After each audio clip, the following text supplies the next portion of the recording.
এই যে আপনি দেখেন যারা প্রবাসে যাচ্ছে, আপনাদের এলাকায় প্রবাসী নাই? অনেক প্রবাসী আছে। ঢাকায় এয়ারপোর্টের আলাদা একটা দরজা আছে, সেখানে প্রতিদিন খালি লাশ বের হয়। হয় কি হয় না? আমাদের চরিত্র খারাপ, আমরা মানুষ, আমাদের চরিত্র খারাপ। তো বলবেন হুজুর কেন? তো আপনি দেখেন, যতদিন আপনার সন্তান, আপনার ভাই, আপনার ছেলে, আপনার স্বামী, আপনার আত্মীয় স্বজন যতদিন আপনাকে কিছু দিতে পারবে, ততদিন আপনার কাছে ভালো, বুঝেননি? কারণ বোনের বিয়ে বলছে, ভাই আমাকে এখন 1 ভরি স্বর্ণ না দিলে তুমি আবার কেমন ভাই, 10 বছর বিদেশ আছো।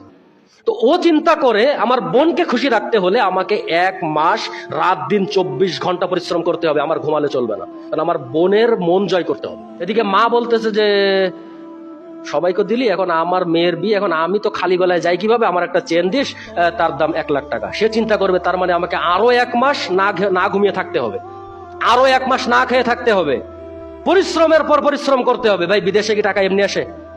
অনেকে যারা বিদেশে গেছেন বা যাচ্ছেন বা আছে, বিদেশে টাকা কিন্তু এমনি আসে না।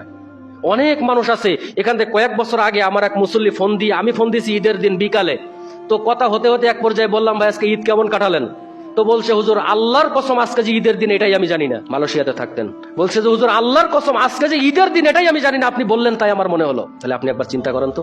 আর ওই প্রবাসে যখন আপনার ছেলে, আপনার আত্মীয় স্বজন, আপনার ভাই যখন মারা যায়, তখন ওই লাশটা আনার জন্য আত্মীয় স্বজন আর কাছে আসে না। কাছে আসে? যতদিন আত্মীয় স্বজনকে আপনি দিতে পারছেন ততদিন, আরে অমুকের ছেলের মতো ছেলে পৃথিবীতে নাই, আরে অমুকের মতো পৃথিবীতে আর কেউ নাই। হঠাৎ করে যখন শুনতে পাবে যে রাত 11টার সময় স্ট্রোক করে মারা গেছে, তখন ওই দিক থেকে ফোন আত্মীয় স্বজনের বন্ধ হয়ে যাবে, আর ফোন ধরবে না। যে এখন লাশটা আনতে হবে 20,000 টাকা, ভাবি আপনি ধার দেন। আপনার ভাইকে বলছেন, আপনার বাবাকে বলছেন, সে বলবে না না আমার কাছে নাই, আমার কাছে নেই। এই যদি আমাদের চিন্তা চেতনা হয়, তাহলে কি ভাই আমি কি জান্নাতে যেতে পারবো?